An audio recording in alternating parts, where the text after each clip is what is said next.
సదాశివసమారంభాం శంకరాచార్యమధ్యమాం అస్మదాచార్యపర్యంతాం వందే గురుపరంపరాం. ఓం భద్రం కర్ణేభిః శృణుయామదేవాః భద్రం పశ్యేమాక్షభిర్యజత్రాః స్థిరైరంగైః యశేమదేవహితం యదాయుః. స్వస్తి న ఇంద్రో వృద్ధశ్రవాః స్వస్తి నః పూషా విశ్వవేదాః స్వస్తి నస్తార్క్ష్యో అరిష్టనేమిః స్వస్తి నో బృహస్పతిర్దధాతు. ఓం శాంతి శాంతి శాంతి. ఏతస్మాజ్జాయతే ప్రాణః మనః సర్వేంద్రియాణి చ ఖం వాయుర్జ్యోతిరాపః. బంగారంలో ఏ నగలు లేవు, కానీ నగలన్నీ బంగారం నుంచే పుడతాయి.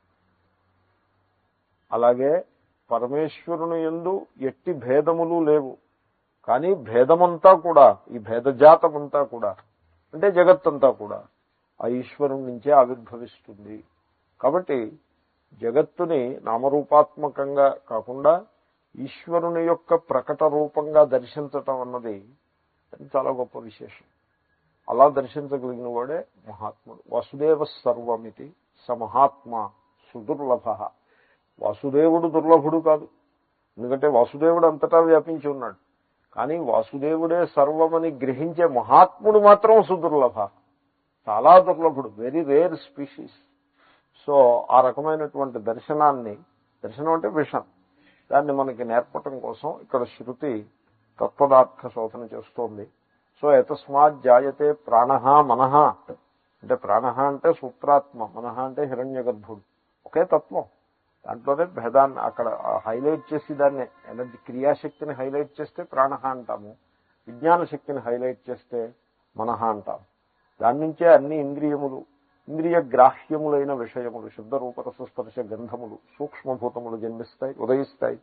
వాటి నుండి ఈ స్థూల పంచభూతములు కూడా ఉదయిస్తాయి. వాటిల్లో ఆఖరిది పృథివీ. మన దాకా వస్తుంది క్రమం, సమష్టితో ప్రారంభించి వ్యష్టితో అంతమవుతుంది. ఆ పృథివీకి మనకి సంబంధం ఏమిటంటే విశ్వస్య ధారిణి. దెర్ ఈజ్ లైఫ్ ఆన్ పృథివీ and I'm part of that life, I'm one in that life. So that is how భాష్యకారులు చెప్తున్నారు. సో వాయు బాహ్య ఆవహాది భేద, జ్యోతిరగ్ని ఆపహ ఉదకం. పృథివీ ధరిత్రి. పృథివీ అంటే ధరిత్రి, భూమికి ధరిత్రి అని పేరు. ఎందుకు ధరిత్రి అనే పేరు ఎందుకు వచ్చిందంటే ధారయతి విశ్వస్య ధారిణి. సమస్త విశ్వస్య అంటే సర్వస్య ధారిణి, సర్వమునకు ధారిణి, ధరించున్నది. భూమి ధరిస్తుంది, నిలబెడుతుంది అని అర్థం. గ్రావిటేషన్. సో నిలబెడుతుంది, ఆ గ్రావిటేషనల్ పుల్ చేత మనల్ని నిలబెడుతుంది. We don't fall down. ఆ వంశం ఇలా భూమి గుండ్రంగా ఉంది కదా, మీరు ఏదైనా ఒక పెద్ద స్పెరికల్ షేప్ ఉన్న దాని మీద నిలబడ్డారనుకోండి, వెళ్ళి సో పెద్ద గ్లోబ్ మీద నిలబడ్డారనుకోండి, ఆ కొంచెం పక్కకి జరిగితే ఏమవుతుంది, పడిపోతారు. ఎందుకని ఆ గ్లోబు మిమ్మల్ని తన దగ్గరకి ఆకర్షించి నిలబెట్టదు. ఆ పని పృథివీ చేస్తోందా? చేయట్లేదు. ఆ పని పృథివీ చేస్తారు. అప్పుడు అటువంటి పని పృథివీ చేస్తుంది. ఆ గ్లోబ్ చేయలేని పనిని పృథివీ చేస్తుంది. అంచేతనే పృథివీకి ధారిణి అని పేరు, నిలబెడుతుంది. సో మీరు ఊహించండి ఒక్కసారి, ఈ భూగోళము విశాలమైన పెద్ద భూగోళము, ఆ సముద్రాలతోటి ఉన్నటువంటి భూగోళము అలాగా ఆ సముద్రాలన్నింటినీ అలాగా నిలబెట్టేట్టే పెడతారు. సముద్రాలు ఇలా గుండ్రంగా ఉంటాయి, ఇలాగ స్పెరికల్ గా ఉంటాయి. ఆ సముద్రంలో ఒక్క చుక్క కూడా బయటికి పోకుండా అలా నిలబెట్టేట్టు పెట్టారు. చూడండి, ఒకవేళ భూమి కనుక తన పట్టు విదిలేసిందనుకోండి, ఈ సముద్రాలన్నీ ఏమైపోతే అంతరిక్షంలోకి పోతాయి. పోతే ప్రాణం ఇక్కడ భూమి మీద లైఫే లేకుండా అయిపోతుంది ఆ రకంగా. సో భూమి తిరుగుతూ ఉండాలి. భూమి తిరగలేదనుకోండి, అప్పుడేమవుతుంది, ఒక హాఫ్ ఆ సూర్యకాంతి తగలక ఫ్రీజ్ అయిపోయి లైఫ్ అంతా ఎక్స్టింక్ట్ అయిపోతుంది. ఇంకో హాఫ్ సూర్యకాంతి ఎక్కువైపోయి డ్రై అయిపోయి డెజర్ట్ అయిపోయి లైఫ్ ఎక్స్టింక్ట్ అయిపోతుంది, మార్స్ కింద తయారవుతుంది. సో అలా జరగట్లేదు. పృథివీ విశ్వస్య ధారిణి, మనందరినీ రక్షించడం కోసమే భూమి సూర్యుడి చుట్టూ తిరుగుతోంది. ఎనీవే, ఏతానిచ శబ్దస్పర్శ రూప రసగంధోత్తరోత్తర గుణాని పూర్వపూర్వగుణసహితాని ఏతస్మాదేవ జాయంతే. ఇప్పుడు చూడండి, శబ్ద స్పర్శ రూప రస గంధ అని 5 ఉన్నాయి. ఈ 5 ఉత్తరోత్తర గుణాన్ని. ఈ 5 ఉత్తరోత్తర అంటే ముందుది, దాని తర్వాతది, దాని తర్వాతది, తరువాత అని అర్థం ఉత్తరోత్తర. పూర్వ అంటే ముందు ముందు, ఉత్తరోత్తర అంటే తరువాత పూర్వ ముందు. ఇప్పుడు ఆకాశం ఉన్నది.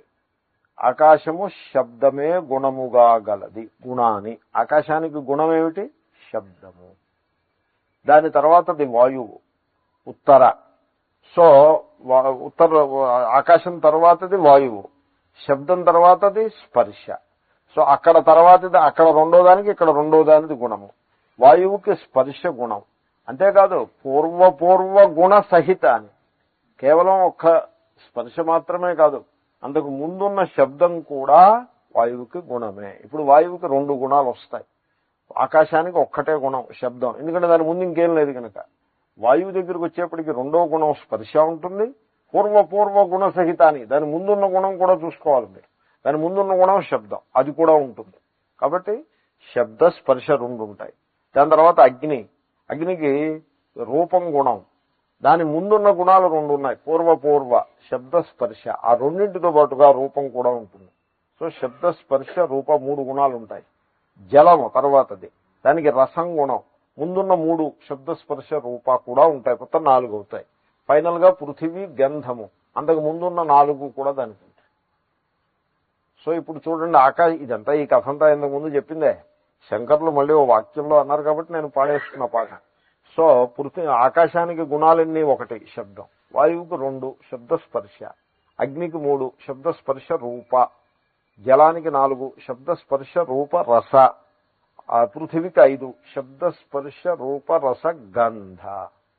గుణాలు ఎక్కువయ్యి కొలది అది స్థూలం అవుతూ ఉంటుంది, మోర్ గ్రాస్ అంటారు. గుణాలు తక్కువైతే సూక్ష్మం. కాబట్టి ఇప్పుడు ఆకాశము అత్యంత సూక్ష్మము, పృథివీ అత్యంత స్థూలము. ఎందుకంటే 5 గుణాలు గలది పృథివీ, ఒకే గుణం గలది ఆకాశం. అంచేతనే గుణాలు ఎక్కువ ఉంటే మనం చూడడానికి వీలుగా ఉంటుంది. ఒకే గుణం ఉన్నట్లయితే ఇంద్రియ గోచరం అవటంలో కొంత ఇబ్బంది అవుతుంది. సో అది వ్యవస్థ. ఈ గుణములన్నిటితోటి ఈ విధంగా ఉన్నటువంటి ఈ పంచభూతాలు ఉన్నాయే, ఇవేవో తమంత తాముగా సెల్ఫ్ కంటైన్డ్ అండ్ ఇండిపెండెంట్ అని అనుకోకూడదు. అవేమీ స్వతంత్రములు అలాగేమీ కాదు. ఇవన్నీ కూడా అక్షర పరబ్రహ్మ నుండియే జన్మించినవి. అంటే అక్షర పరబ్రహ్మే మీకు ఈ పంచభూతముల రూపంగా ఉన్నది. ఇక నేను అనాలిసిస్ చెప్తా, ఇంతకుముందు చెప్పిన అనాలిసిసే, కొంచెం భాష మార్చి చెప్తా. ఇప్పుడు నెక్లెస్ ఉంది, మన ట్రేడ్ మార్క్ ఎగ్జాంపుల్. అదే ఇంకో కొత్త ధోరణిలో చెప్తాం, మీరు గమనించండి. నెక్లెస్ ఉంది, కంకణము ఉన్నది. What is necklace? Gold plus certain qualities, అంతే కదండి. ఒక సర్టన్ షేప్, క్వాలిటీ అంటే రూపము, ఒక శోభ, అది మెడలో పెట్టుకుంటారని, దానికంటే ఖరీదని ఏవో ఉంటాయి కదా. సో ఈ క్వాలిటీస్కి మనం Q1 అని అన్నాం, QN, Q with suffix N. So what is necklace? Necklace is equal to gold plus QN. Okay. Then earring, what is that?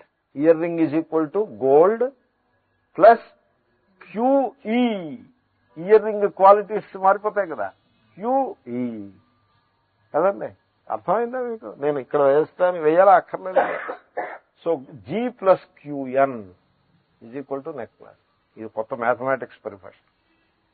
G plus QE is equal to ear ring.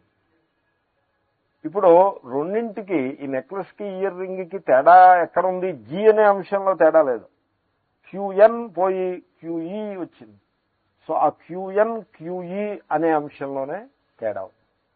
ఇప్పుడు క్యూఎన్ని క్యూఈని మీరు తీసేశారనుకోండి, ఇంకా G దగ్గరకు ఉన్నది. ఆ జీకి ఈ జీకి gold తేడా ఏమైనా ఉందా? తేడా లేదు. అంతే కదా. ఇప్పుడు క్యూఎన్ క్యూఈ అవి వాచారంభణం వికారో నామధేయం. నిన్న మీకు మనవి చేశాను. కాబట్టి అవి యథార్థం కాదు. ఊరికే మనస్సు చేతను ప్రాజెక్ట్ చేయబడ్డాయి. మనస్సు అలాగా ఆ గుణాలని మనస్సు మనకు అలా మన ముందు పెడుతూ ఉంటుంది. దాంతో మనము ఆ జీ అనే ఈక్వల్ అంశాన్ని విస్మరించి ఆ క్యూఎన్ క్యూఈ అనేటువంటి భేదాంశాలని గుర్తుపెట్టుకుంటూ ఉంటాం. దాంతో మనకి భేదం భాషిస్తుంది. అదే బంగారం వ్యాపారం చేసేవాడు ఉన్నాడు అనుకోండి, వాడి దగ్గరికి మీరు నెక్లెస్ ఇయర్ రింగ్ కొండ అమ్మడానికి పట్టుకెళ్లారనుకోండి, పట్టుకెళ్తే రెండూ కలిపి తూకం వేసి రెండింటికి కలిపి లెక్క కట్టిస్తాడా? అయితే దీనికి లెక్క వేరే దానికి లెక్క వేరే ఎలా కడతాడంటారు? రెండూ కలిపి తూకం వేసేస్తాడు. అదేమిటండి నెక్లెస్ని ఇయర్ రింగ్ని కలిపి తూకం వేస్తున్నారేమిటి, రెండింటికి ఒకే ధర చెప్పలేస్తారా ఏమి అని మీరు అడిగితే ఆయన ముందు ఆయన కోపంగా చూస్తాడు. ఏమిటి ఇలా మాట్లాడుతాడని. రెండు కలిపే తూకం వేస్తాం, రెండింటికి కలిపే లెక్క కడతాం. అలాగే మరి రెండు వేరువేరు కాదు, రెండు వేరువేరు కాదండి బాబు, రెండో ఒకటే అంటాడు అని ఆయన అంటాడు. అంటే దాని అర్థం ఏమిటనమాట, ఆయన క్యూఎన్ క్యూఈ ఆ రెండు చూడడం మానేసి జీ అనే అంశాన్ని చూస్తున్నాడు. అదేవిధంగా ఈ పంచభూతాలలో మొదటి ఆకాశం ఉన్నది. ఎందుకంటే గుణాల గురించి చెప్తున్నాం కనుక సడన్ గా నాకు ఈ ఫార్ములా గుర్తుకొచ్చి చెప్తున్నాను. ఆకాశం ఉన్నది. ఈ ఆకాశం ఎక్కడి నుంచి వచ్చింది? అక్షర పరబ్రహ్మ నుంచి వచ్చింది. వాయువు అంతే, పృథివీ, అన్ని 5 కూడా అలాగే. అయితే వాట్ ఈజ్ ఆకాశ? అక్షర పరబ్రహ్మ ప్లస్ శబ్ద ఈజ్ ఈక్వల్ టు ఆకాశం. అక్షర పరబ్రహ్మ ప్లస్ శబ్ద స్పర్శ ఈజ్ ఈక్వల్ టు వాయువు. అలాగే ఫైనల్ గా అక్షర పరబ్రహ్మ ప్లస్ శబ్ద స్పర్శ రూప రస గంధ ఈజ్ ఈక్వల్ టు పృథివీ. కాబట్టి 5ంటికి భేదాంశములు గుణములు. వస్తువులో భేదం ఏం లేదు. అక్షర పరబ్రహ్మయే గోల్డ్ది, దట్ ఈస్ ది గోల్డ్, దాన్ని ధాతువు అంటారు. దాంట్లో భేదం ఏం లేదు. ఈ గుణములలోనే భేదం ఉన్నది. ఇప్పుడు ఈ గుణములు వచ్చిపోయేవనుకోండి, మూలంలో మూలధాతువులో భేదము లేదు. కాబట్టి ఆ మూలధాతువుకి గుణముల యొక్క జోడింపు చేత ఈ పంచభూతాలు పుడుతున్నాయి. ఈ గుణములు వచ్చిపోయేవి అంటే వాస్తవం కాదు అని అర్థం. పుడుతున్నాయి కదండి, ఏతస్మాత్ జాయతే, పుట్టేవు కనుక గిట్టేవే. మిగిలి ఉండేది కేవలము అక్షర పరబ్రహ్మయే, అది ఏ సత్యం. ఆ రకంగా మనం అర్థం చేసుకోవచ్చు. తర్వాత సంక్షేపతః పరవిద్యా విషయం అక్షరం నిర్విశేషం పురుషం సత్యం దివ్యో హ్యమూర్తః ఇత్యాదినా మంత్రేణోక్త్వా. ఉక్త్వా అంటే చెప్పి, అంతవరకు చూద్దాం. ఉక్త్వా అంటే చెప్పి. శృతి వేదము చెప్పింది, చెప్పి ఇంకోటి చెప్పింది, తర్వాత ఇంకోటి చెప్పింది, ముందు ఒకటి చెప్పింది. ఏమిటి చెప్పి? దేంతో? మంత్రేణ ఉక్త్వా, మంత్రంతో చెప్పింది, అంటే మంత్రం ద్వారా చెప్పింది. ఏ మంత్రం అది? దివ్యో హ్యమూర్తః ఇత్యాదినా మంత్రేణ. ఇంతకు ముందు మంత్రం ఉంది కదండి, దివ్యో హ్యమూర్తః అని మొదలైన మంత్రం. దివ్యో హ్యమూర్తః పురుషః సబాహ్యాభ్యంతరో హ్యజః అనే మంత్రం ద్వారా ఆ అక్షర పరబ్రహ్మని చెప్పింది శృతి, వేదం చెప్పింది. ఆ ఎటువంటి అక్షర పరబ్రహ్మని చెప్పిందని మనం అనుకున్నాము? నిర్గుణ నిరాకారమైనటువంటి తత్వాన్ని ఆ మంత్రం ద్వారా చెప్పింది. అక్కడ ఒక్క శ్లోకంలో అంత అద్భుతమైన అక్షర పరబ్రహ్మని చెప్పేసిందా? సంక్షేపతః చెప్పిందండి, సంగ్రహంగా చెప్పింది. సో ఏమిటది? ఆ అక్షర పరబ్రహ్మ ఏమిటది? పరవిద్యా విషయం. పరవిద్య అపరవిద్య అని రెండు అనుకున్నాం. అపరవిద్యలో విషయం ఏమిటండి? సంసారము. పరవిద్యలో విషయం ఏమిటండి? పరబ్రహ్మ. విషయం అంటే subject matter. So what is the subject matter of paravidya and aparavidya? So ఇప్పుడు నేను రైల్లో వెళ్తుంటే ఒక ఆయన అడిగారు, మీరు జాతకం చూస్తారా అని అడిగారు. నాకు రాదండి అన్న. పోనీ పామిస్ట్రీ ఏమైనా వచ్చునా మీకు? రాదని అన్న. వచ్చునని 4 వాక్యాలు 4 మాటలు మాట్లాడడమే కదండి. పామిస్ట్రీ అన్నా జాతకం అన్నా ఏముంది, వాస్తన్నా ఉడికే ఒక స్ట్రక్చర్ని పట్టుకుని ఓ 10 వాక్యాలు గణ గణ గణ చెప్పడమే చేతనవ్వాలి. అంతే కదండి. It need not make much sense. నేను టీవీలో ఎప్పుడో ఒకసారి ఓ కార్యక్రమం చూశాను. ఏదో ఒక ఆయన చాలా దిట్టంగా ఉంటారు, మంచిగా వేషవాది వేసుకుంటారు, బాగా విభూతి గట్టిగా పెట్టుకుని మాలాది వేసుకుని ఆయన చెప్తున్నారు. ఏదో మహాత్ములు మంచి విషయాలు చెప్తుంటే వినడానికి మనం డబ్బు ఇచ్చి ఖర్చు పెట్టాలా ఏమన్నాను, విందం పోనీ అని ప్రయత్నిస్తే 5 నిమిషాలు అయినా కూడా ఒక్క నయా పైసంత సెన్స్ ఏమీ లేదు దాంట్లో. పోలే ఈ పైన ఏమన్నా మంచి మాట చెప్తారేమో, ఈ పైన చెప్తారేమో అని ఒక ఉదార భావంతో 15 నిమిషాలు వినగలిగి ఇంకా నా వల్ల కాలేదు. ఆ తర్వాత విన్నాను, ఏమీ లేదు, ఊక దంపుడు అని కొంచెం స్వామీజీ అంటూ ఉంటారు, నెయిదర్ హెడ్ నార్ టెయిల్. ఒక ఆయన పూజ్య స్వామీజీ దగ్గరికి ఇంత పెడుగు ఎస్సే తీసుకొచ్చారు, ఇన్ని పేజీలు essay. Swamiji I want your opinion. ఆ మాట వినగానే స్వామీజీ ఆ కుర్చీలో కూర్చున్న ఆయన అలా నేర్చుపడిపోయారు. ఎందుకంటే ఇన్ని పేజీలు ఒపీనియన్ నేనెక్కడ చదివి చెప్పగలదు, ఇప్పుడు నాకు టైం ఎక్కడ ఉంది అనుకున్నాను. ఆయన ఒక దయాగుణం చేత అవతల వ్యక్తిని ఎందుకు బాధ పెట్టాలని తీసుకుని చూడడం ప్రారంభించి ఒక 2 నిమిషాలు చూసి అంత సత్సంగం నుంచి లేచి ఇంకా నేను వెళ్ళొస్తాను విశ్రాంతి తీసుకుంటాను. ఆయన అది ఇవ్వకపోతే పాపం ఇంకో బాగుగట్టు కూర్చునేవారు. ఎప్పుడైతే అది ఇచ్చారో ఆయన 2 నిమిషాల్లో లేచేసి ఆ కాగితాలు పట్టుకుని లోపలికి వెళ్ళిపోయి ఆయన గివ్ యూ టుమారో అని చెప్పేసి ఆయనతో చెప్పేసి లోపలికి వెళ్ళిపోయారు. వెళ్ళిపోతా దాన్ని ఒకసారి వెళ్ళారమ్మని పిలిచారు.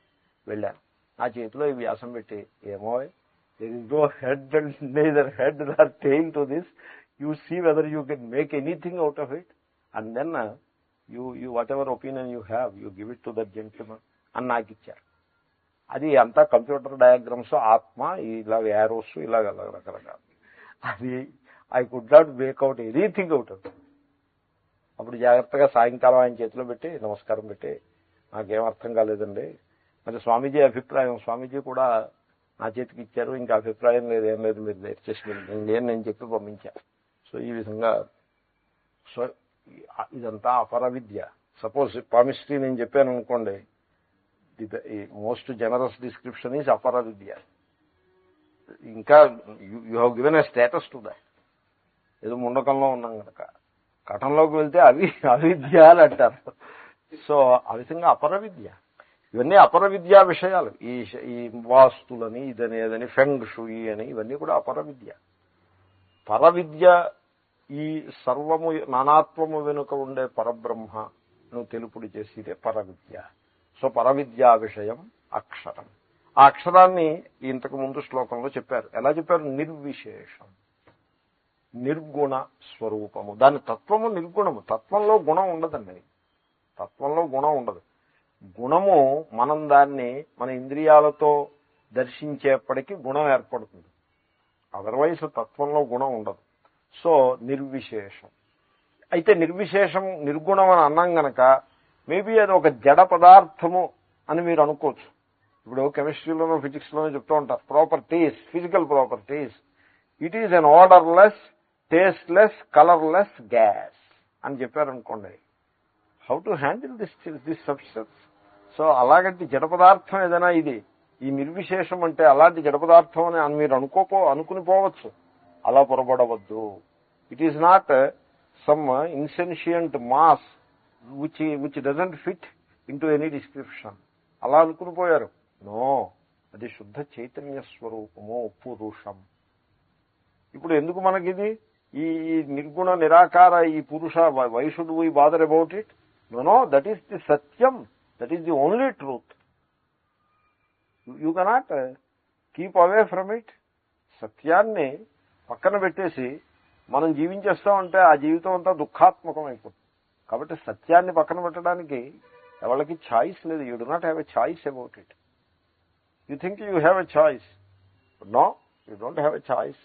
విద్ధి, శ్రీకృష్ణుడు పదే పదే చెప్తూ ఉంటాడు, విద్ధి, తెలుసుకోవాలా నువ్వు, తెలుసుకో అని చెప్తాడు. కాబట్టి ఆ సత్య వస్తువుని ఇక్కడ ఈ శృతి దివ్యోహ్యమూర్త పురుష అనే మంత్రం చేత చెప్పింది. చెప్పి ఇప్పుడేం చేస్తోంది? పునస్తదేవా సవిశేషం విస్తరేణ వక్తవ్యం ఇది ప్రవృతే. అలా చెప్పి, నిర్గుణంగా చెప్పి, పునః, ఏమంటే మీకు తెలియలేదా? మంత్రేణ ఉక్త్వా అని ఆగిపోయిందా?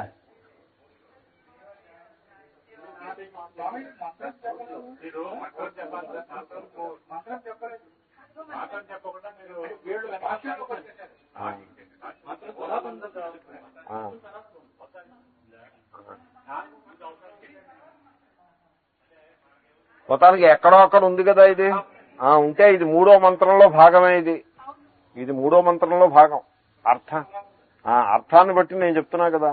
దిస్ ఈజ్ 3వ మంత్ర భాగం ఎప్పుడు పూర్తవుతుందో అప్పుడు నేను చెప్తాను, అది గుర్తుపట్టండి.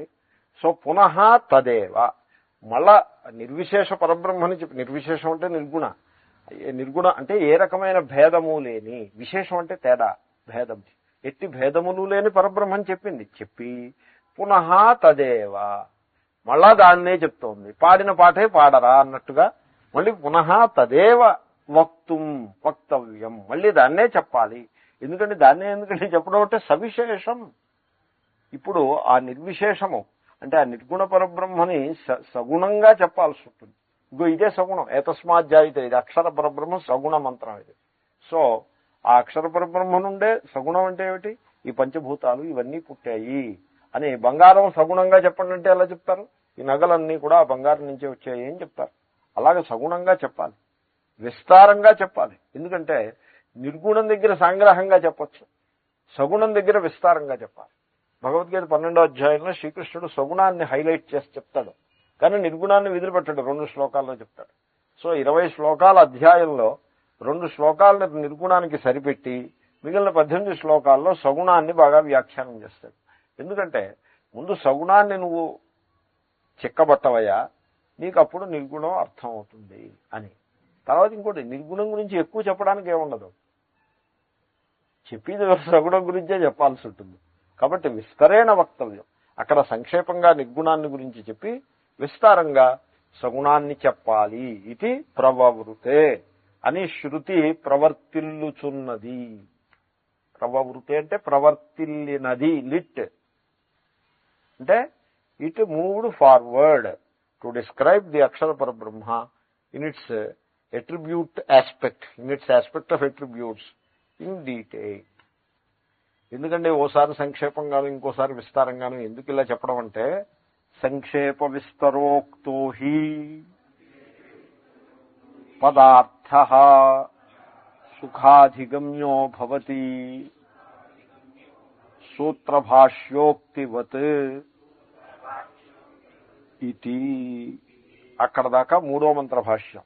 అక్కడికి 3వ మంత్రం యొక్క భాష్యం పూర్తయింది. ఎందుకంటే పదార్థ ఒక సబ్జెక్ట్ మ్యాటరు. పదార్థ అంటే సబ్జెక్ట్ మ్యాటర్, పదముల యొక్క అర్థము అంటే సబ్జెక్ట్ మ్యాటరు. దాన్ని సంక్షేప విస్తరోక్త. హి అంటే యస్మాత్, బికాజ్. హి అంటే బికాజ్. సంక్షేప విస్తరోక్తో పదార్థ. సో ఒక సబ్జెక్ట్ మ్యాటరు, ఒక విషయ వస్తువు అంటాం తెలుగులో చెప్పాలంటే. సబ్జెక్ట్ మ్యాటర్కి తెలుగులో చెప్పాలి కదా. మొన్న ఒక ఆయన, ఏమా తెలుగు మాట్లాడడం వచ్చునా అని అడిగారు అమ్మాయిని. అయితే వచ్చునండి అని. సరే నేను ఓ ప్రశ్న అడుగుతాను చెప్పండి. మా నువ్వేం చేస్తూ ఉంటావు అని అడిగారు అమ్మాయిని. అడిగితే నేనండి ఎర్లీ మార్నింగ్ నిద్రలేచి బాత్ అన్ని పూర్తి చేసి ఐ గో టు స్కూల్. అక్కడ స్కూల్లో I read and in the afternoon play ground లో సమ్ ప్లేస్ ఎట్సెట్రా ఆడి తర్వాత by evening I return home అని చెప్పింది. ఇది తెలుగులో చెప్పిందంటారా, ఇంగ్లీష్లో చెప్పిందంటారా? ఇది మొత్తం ఇంగ్లీషే కదండి. ఏవో అక్కడక్కడ తెలుగు పదాలు ఇలా అలా చెప్పకూడదు. పాఠం చెప్పేప్పుడు తెలుగులో చెప్తున్నాము అంటే ప్రతి పదాన్ని తెలుగులో కూడా చెప్పగలగాలి. ఇంగ్లీష్లో ఎలా చెప్పినా సబ్జెక్ట్ మ్యాటర్, దానికి తెలుగు ఏమిటో తెలుసిన విషయ వస్తువు. సో ఇక్కడ మీరు ఏ విషయ వస్తువుని బోధించినా దాన్ని సంక్షేపంగానూ విస్తారంగానూ కూడా చెప్పాలి. సంక్షేప సమాసం వ్యాస అంటారు. సంక్షేపానికి సమాస అని పేరు, విస్తారానికి వ్యాస అని పేరు. వ్యాస మహర్షి విస్తారంగా చెప్తారు, ముందు సమాసం చేసి తర్వాత వ్యాసం చేస్తారు. దీనికి వ్యాస పద్ధతి అని పేరు. సంక్షేప విస్తరోక్త పదార్థ. ఏదైనా విషయ వస్తువు సంక్షేపంగా చెప్పి విస్తారంగా చెప్పాలి. దీనికి దృష్టాంతం ఏమిటో తెలుసిన, సూత్ర భాష్యోక్తివత్. సూత్రము భాష్యము. ఉక్తి అంటే చెప్పడం, సూత్రం చెప్పి తర్వాత భాష్యం. అథాతో బ్రహ్మ జిజ్ఞాస సూత్రం. అర్థం ఏంటో తెలుసిన, తరువాత ఇందువలన బ్రహ్మను తెలుసుకోవాలి. తర్వాత అంటే దేని తర్వాత? భోజనం చేసిన తర్వాత, నిద్రపోయిన తర్వాత. పెద్ద మీమాంస. ఇందువలన అంటే ఎందువలన? పెద్దవాళ్ళం అయిపోయాం కాబట్టి. ఎందువలన? దానికి ఒక పెద్ద మీమాంస. బ్రహ్మను తెలుసుకోవాలి అంటే ఏమిటి తెలుసుకోవాలి? అసలు బ్రహ్మ అంటే ఏమిటి, తెలుసుకోవడం అంటే ఏమిటి? పెద్ద మీమాంస. ఆ మీమాంస అంతా కూడా భాష్యకారులు చేస్తారు. 20 పేజీల భాష్యం ఉంది. ఆ ఒక్క అథాతో బ్రహ్మ జిజ్ఞాస 20 పేజీల భాష్యం. కాబట్టి సూత్రము భాష్యము చెప్పేప్పటికీ ఆ విషయం అంతా కూడా బాగా అవగాహనకు వస్తుంది. అదేవిధంగా ఇక్కడ కూడా సుఖాధిగమ్యో భవతి. ముందు సంక్షేపంగా చెప్పి తర్వాత విస్తారంగా చెప్తే తేలికగా విద్యార్థి తెలుసుకోగలుగుతాడు. సుఖముగా అధిగమ్య అంటే తెలియబడుతుంది. 4వ మంత్రం.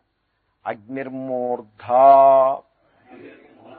చక్షుషీ చంద్రసూర్యౌ దిశ్రోత్రే వాగ్వివృతాశ్చ వేదాః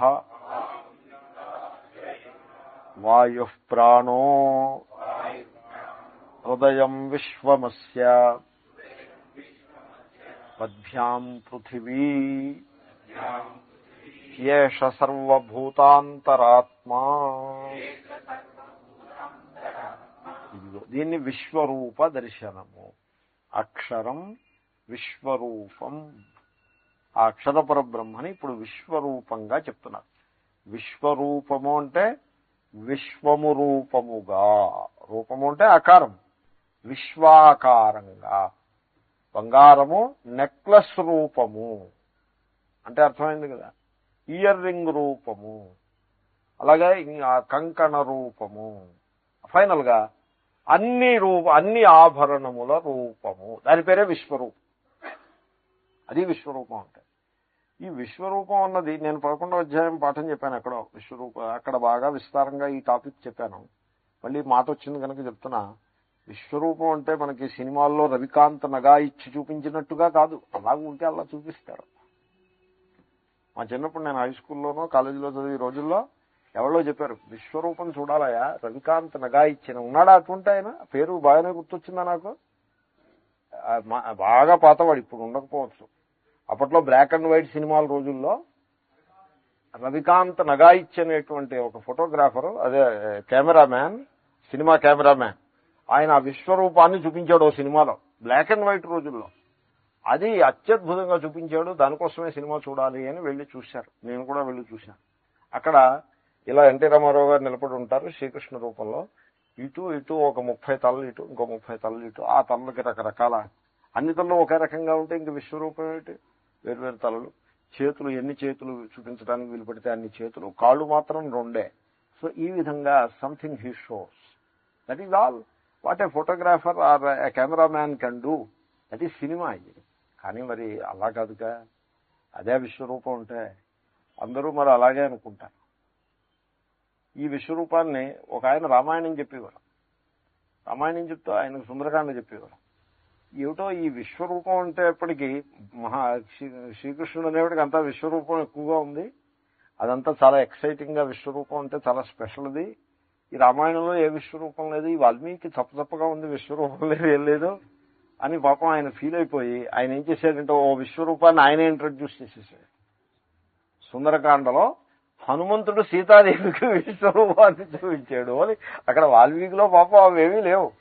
ఆయన రాసేసాడు అంతే. రాసేసి పాడేసి జనాలకి చెప్పేస్తే ఆ జనం నాతో ఏమన్నారంటే, మీరు రామాయణంలో విశ్వరూపం చూడాలంటే ఈ ప్రోగ్రామ్కి రావాలి.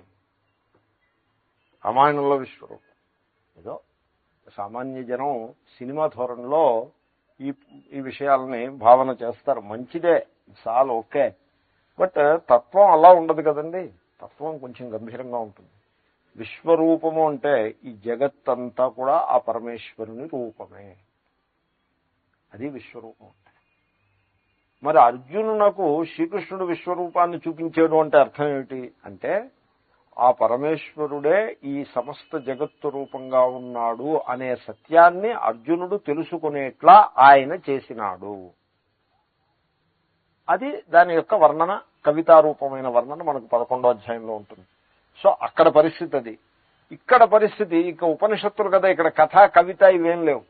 మీకు ఖచ్చితమైన విశ్వరూపాన్ని ఈ శ్లోకం చూపిస్తుంది. సో ఏషః సర్వభూతాంతరాత్మ.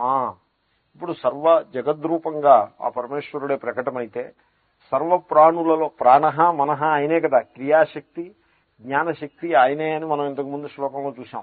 ఇప్పుడు భూత అంటే ఒక ప్రాణి. ఆ ప్రాణి యొక్క అంతరాత్మ ఏమిటండి? ప్రాణి యొక్క లోపల ఉండే ఆ స్వరూపం ఏమిటి? క్రియాశక్తి జ్ఞానశక్తి. అది ప్రాణి అని మీరు ఎలా చెప్పగలరు? అది ఆ క్రియాశక్తి యొక్క రూపాన్ని కానీ జ్ఞానశక్తిని కానీ చూపిస్తే ప్రాణి అని చెప్పగలరు. చెట్టు ఉందనుకోండి, అది క్రియాశక్తిని చూపిస్తుంది, అంచేతన ప్రాణి అని మనం గుర్తిస్తాం. దానికి జ్ఞానశక్తి కూడా ఉంది. జగదీష్ చంద్రబోస్ అనేక ఎక్స్పెరిమెంట్లు చేసి చెట్లకి ప్రాణం ఉన్నది, చెట్లకి ఇమోషన్స్ ఉన్నాయి అని చూపించాడు. దాన్ని బట్టి అది ప్రాణి అని చెప్పాడు. ఇమోషన్స్ ఉంటే ప్రాణి ఎలా అయినట్టు? కదలకుంటే ప్రాణి ఎలా అయినట్టు? అంటే ఎక్కడైతే ప్రాణశక్తి విజ్ఞానశక్తి ఉంటుందో అది ప్రాణి అని అర్థం. ఇప్పుడు ఈ ప్రాణశక్తి విజ్ఞానశక్తి ఎక్కడుందంటారు? ఇప్పుడు బంగారం ఎక్కడుంది? నెక్లెస్లో మాత్రమే ఉంది, మరి ఇతర ఆభరణాల్లో లేదు అని మనం చెప్పగలమా? చెప్పలేము. అన్ని ఆభరణాల్లోనూ బంగారం ఉంది. అలాగే అన్ని ప్రాణులలోనూ అన్ని జీవులలో ప్రాణశక్తి విజ్ఞానశక్తి ఉన్నది, సమానముగా ఉన్నది. సమానంగా ఉండడం అంటే అన్ని ఆభరణాల్లోనూ బంగారం సమానంగా ఉందంటే అలా అర్థం ఏంటంటే నెక్లెస్లో ఎంత బంగారం ఉందో ఇయర్ రింగ్లో అంత ఉందనా? కాదు కాదు, అలా కాదు. తూకం లెక్క చెప్పట్లేదు ఇక్కడ.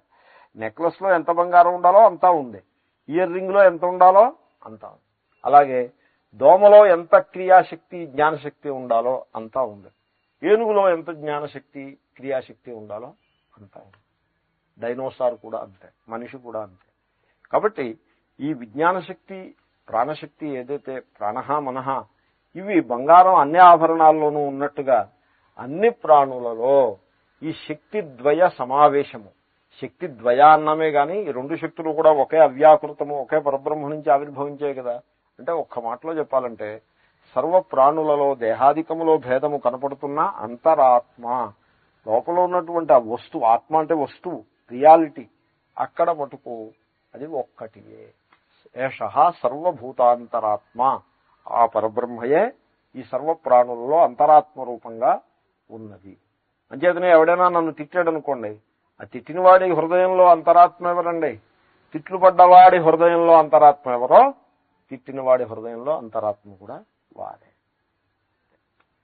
ఇప్పుడు ఈ చేత్తోటి ఇక్కడ దోమ వాలింది, ఆ దోమను ఏమైనా సరే I cannot allow it to escape అని అనుకుని ఇలా కొట్టాను, కొట్టేవాడికి దోమ వెళ్ళిపోయింది, దెబ్బ తగింది. ఇప్పుడు కొట్టింది ఎవరు? కొట్టబడింది ఎవరు? సో ప్రాణశక్తి కొట్టింది, కొట్టడానికి ప్రాణశక్తి కావాలి కదా. కొట్టబడింది కూడా ప్రాణశక్తి ఉండాలి కదా. ప్రాణం లేకపోతే అది కొట్టబడింది అనే సంగతి ఎలా చూస్తుంది? దాంట్లో ప్రాణం ఉంటేనే అది కొట్టబడింది అని. ఇప్పుడు ఈ వుడ్ కొట్టబడిందా? నో. సో అది ఇట్ డజంట్ ప్రొటెస్ట్ అనే సచ్ థింగ్. కాబట్టి కొట్టినది ప్రాణశక్తి, ఇదిగో కొట్టబడ్డది ప్రాణశక్తి. హంతి హన్యమాన. బట్ ఈ కొట్టిన ప్రాణశక్తి కొట్టబడ్డ ప్రాణశక్తి ఒకటా రెండా? ఒకటే. అయితే మరి అదే దాన్ని కొట్టింది అనాలా? అలా అనిపించింది అంతే. నాయం హంతి నహన్యతే. It neither hits Nar it is hit. నాయం హంతి నహ. ఎమర్సన్ అంటాడు, it is neither slain Nar it స్లేస్ అని అంటాడు. ఎమర్సన్కి అర్థమైంది ఆ వాక్యం. మళ్ళీ ఇక్కడ మొదలు పెడితే మళ్ళీ ఈ సముద్రాలన్న మధ్యలో ఎవరికి తెలియలేదు. ఒకడికి కార్లైల్కి అర్థమైంది, ఆ తర్వాత ఎమర్సన్కి అర్థమైంది. అట్లాంటిక్ యువతల కార్లైల్కి, అట్లాంటిక్ అవతల ఎమర్సన్కి అర్థమైంది. నాయం హంతి నహన్యతే. ఎమర్సన్ పుట్టిన ఆ వాక్యం ఆయనకు అర్థమైందనే సంగతి ఆయన గ్రంథాన్ని బట్టి నేను తెలుసుకున్నాను. నాకు అర్థమైంది, ఎవరికైనా అర్థమవుతుంది. నాకు అనిపించింది ఎమర్సన్ ఎలాగూ జీవించలేడు, ఆయన పుట్టి పెరిగిన చోటైనా చూడాలి అని అనుకున్నా. మహాత్ముల యొక్క పుణ్యతీర్థం కదా మరి. సో నేను ఒకసారి మెసచ్యూసెట్స్ అనే ఒక రాష్ట్రానికి వెళ్ళగానే మొట్టమొదటి ప్రశ్న ఇదే, ఎమర్సన్ కంకార్డ్ అనే గ్రామంలో ఉన్నాడు, ఎక్కడ అది కనుక్కోండి. వాళ్ళు క్షణాల్లో కనుక్కుంటారు. ఓ టెలిఫోన్ చేస్తే అన్ని సమాచారాలు వస్తాయి. 20 మైళ్ళు దూరం స్వామీజీ అన్నారు. మరి ఎప్పుడైతే పాఠానికి ముందో వెనకాల ఒకసారి వెళ్ళొద్దామని అంటే సరే పదండి అన్నారు. ఇలా ఎమర్సన్ పుట్టిన చోటు అదంతా చూసి వచ్చాను. మొన్న పోర్బందర్లో మహాత్మా గాంధీ గారు పుట్టినటువంటి ప్రదేశం కూడా చూశాను. పుణ్యతీర్థాలంటే అలాగే ఉంటాయి.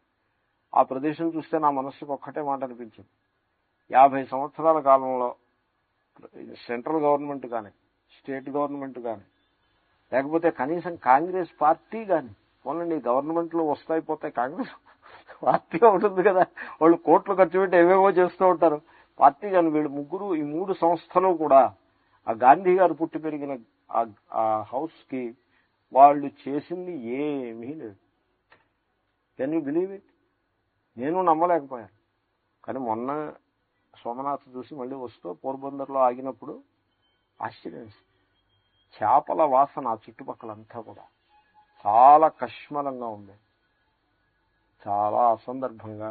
ఏమి వీళ్ళకు ఊరికే గాంధీ గారి పేరు చెప్పి చెట్టు పేరు చెప్పి కాయలు అమ్ముకున్నట్లుగా ప్రతి వాళ్ళు గాంధీయే, ఆయన సంబంధించిన వాళ్ళు ఎవరో కాదు, వీళ్ళు అందరూ గాంధీలే. ఊరికే గాంధీ అని పేరు పెట్టేసుకుని హడావిడి చేసేస్తున్నారే కానీ ఈ కాంగ్రెస్ నాయకులు ఒక్కళ్ళు కూడా అక్కడికి వెళ్ళి ఒక్క దండం పెట్టి వస్తారా అంటే గాంధీ గారు ఓటు వేయరు కదా, ఇంకేం దండం పెడతారు. ఎనీవే, సో సర్వభూతాంతరాత్మ, సకల ప్రాణులలో అంతరాత్మ రూపంగా అక్షర పరబ్రహ్మయే ఉన్నది. ఓకే, ప్రాణుల లోపలుంటే మరి బయట అగ్నిర్మూర్ధ, ఆ పరబ్రహ్మని విశ్వరూపం చెప్తున్నారు. ఇప్పుడు ఒక పురుష రూపంగా వర్ణన. మూర్ధ శిరస్సు ఏమిటో తెలుసునా? అగ్ని అంటే స్వర్గలోకం. ఇంటర్స్టెల్లార్ స్పేస్ ఉంది చూసారా, దానికి అగ్ని అని పేరు. సూర్యుడు సంచరించే మార్గానికి అది శిరస్సు. చక్షుషి చంద్ర సూర్యౌ, మరి కన్నులు ఏమిటి? 2 కన్నులు ఉండాలి కదా, 2 కన్నులు చాలు. ఇక్కడ 3వ కన్ను కావాల్స్తే ఆ సందర్భం వేరే. అగ్ని వేసుకుంటే 3వ కన్ను అవుతుంది. సూర్యుడు చంద్రుడు 2 కన్నులు. ఇప్పుడు మొత్తం జగత్తంతా పురుషాకారంగా భావిస్తే మీకు సూర్య చంద్రులు కన్నులుగా భావన చేస్తారు. భావనే. దిశ శ్రోత్రే, చెవులు. ఇప్పుడు మీకు చెవులు అంటే ఏమిటండి? దిక్కులే చెవులు. ఇలా నిలబడ్డాననుకోండి, చెవులు ఎక్కడున్నాయి? ఈ దిక్కు చెవి, ఈ దిక్కు చెవి. సో దిక్కులే చెవులు. వాగ్వివృతాశ్చ వేదాహ, మరి ఇంకా వాక్ ఏమిటి? వాగింద్రియం. వాగింద్రియం ఎటువంటి వాగింద్రియం? తెరిచిన వాగింద్రియం. అంటే వాగ్రూపంగా ఉండాలి. ఇలా మూసుకున్నాం అనుకోండి, ఇప్పుడు వాగింద్రియం ఉన్నట్టా లేనట్టా? వికాన్సే. సో మా మిత్రుడు ఒక ఆయన అన్నాడు, బంధా ముఠ్ఠి లాఖ్ కా, గుజరాతీ సామెత. బంధార్ బాంధా, బాంధా ముఠ్ఠి లాఖ్ కా, ఖుల్లా ముఠ్ఠి ఖాక్. ఖాక్ అంటే భస్మానం, ఏమీ లేదని. మూసిపెట్టినటువంటి ఇది ₹1,00,000 విలువ, 1,00,000 ఉండొచ్చు. తెరిస్తే శూన్యం, భస్మ, బూడిదే. సో ఆ విధంగా నోరు మూసుకుని కూర్చున్నాం అనుకోండి, మహావిద్వాన్. తెరిస్తే కుచిపినహి. సో అలా కాదు. వాగ్వివృతాశ్చ వేదాహ, పరమేశ్వరుడు నోరు తెరిచేట. తెలిస్తే వేదములన్నీ కూడా అక్కడి నుంచి ఆవిర్భవించాయి. మనిషి అంటే మాట్లాడతాడు కదా, మరి ఈ విరాట్ పురుషుడు మాట్లాడితే ఆ మాటలు ఏమిటంటే వేదములే విరాట్ పురుషుని యొక్క మాటలు. ఆయన ఉచ్ఛ్వాస నిశ్వాసాలు ఏమిటి? వాయువు.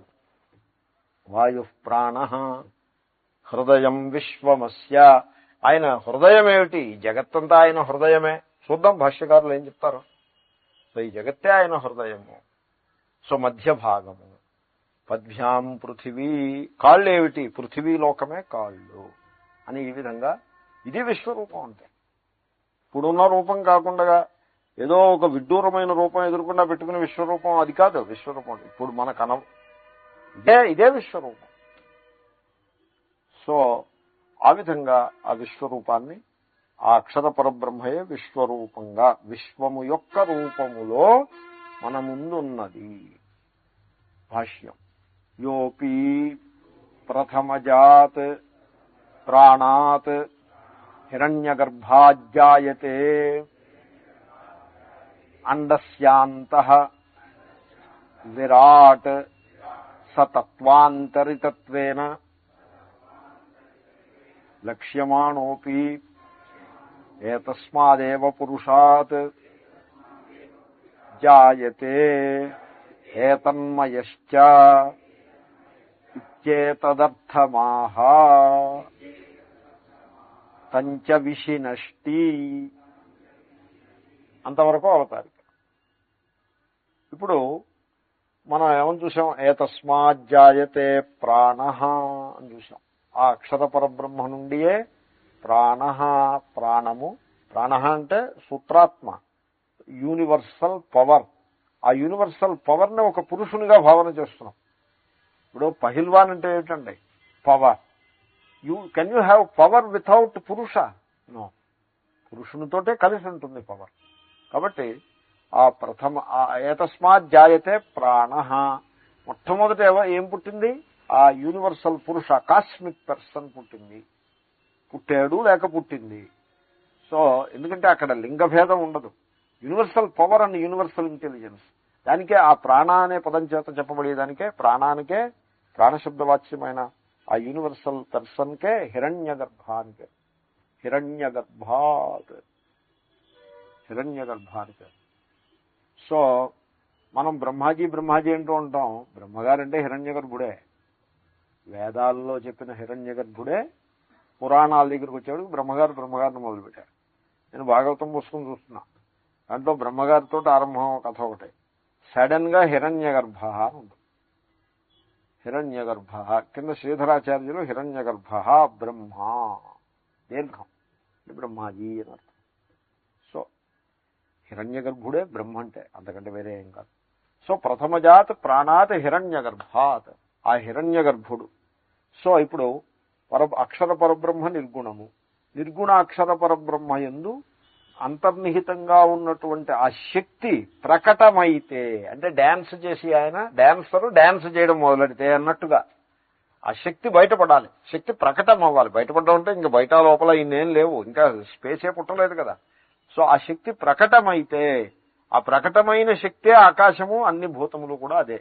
సో ఆ ప్రకటమైనప్పుడు ఆ స్థితికి సగుణ బ్రహ్మ అని పేరు. ఇప్పుడు నేను ఇలా కూర్చున్నాను అనుకోండి, I'm something, I may teach but I'm something.